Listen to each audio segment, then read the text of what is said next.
May panibago umanong trabaho si dating Pangulong Rodrigo Duterte.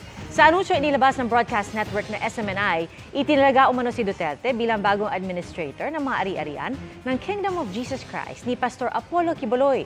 Sa gitna ito ng pag-contempt ng Senate Committee on Women and Children laban kay Quiboloy at pagsasapubliko ng kanyang warrant of arrest sa Amerika. Nakatutok si Salima Refran.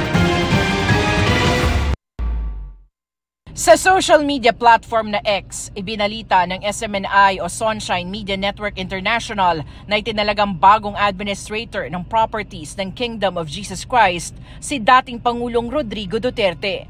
Ang SMNI ang broadcast arm ng Kingdom of Jesus Christ na pinamumunuan ni Pastor Apollo Quiboloy. Walang ibang detalye ang post ng SMNI. Pero kilalang malapit sina Duterte at Quiboloy na spiritual advisor rin ng dating Pangulo. Patuloy na kinukuha ng GMA Integrated News ang panig ni Duterte at ng Kingdom of Jesus Christ. Sinubukan din namin kunin ang panig ng abogado ni Quiboloy na si Attorney Ferdinand Topacio pero tumanggi siyang magbigay ng pahayag. Ginawa ang anunsyo sa gitna ng pag-contempt ng Senate Committee on Women and Children laban kay Quiboloy dahil sa patuloy na hindi pagdalo sa mga pagdinig tungkol sa umano'y nangyaring pang-aabuso sa ilang miyembro ng Kingdom of Jesus Christ. Kamakailan din na isinapubliko ng Korte sa Amerika ang arrest warrant ni Quiboloy para sa patong-patong na kaso ng sex trafficking, cash smuggling at iba pa. Binuhay rin muli ng Department of Justice ang sexual abuse at human trafficking charges laban kay Quiboloy.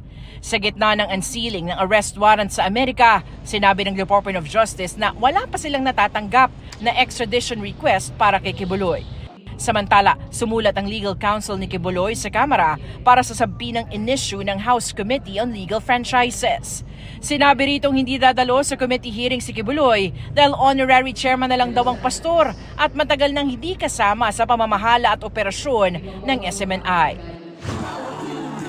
Samantala, ikatlong araw na sa 7 araw na prayer rally ng mga taga-suporta ni Quiboloy sa Liwasang Bonifacio.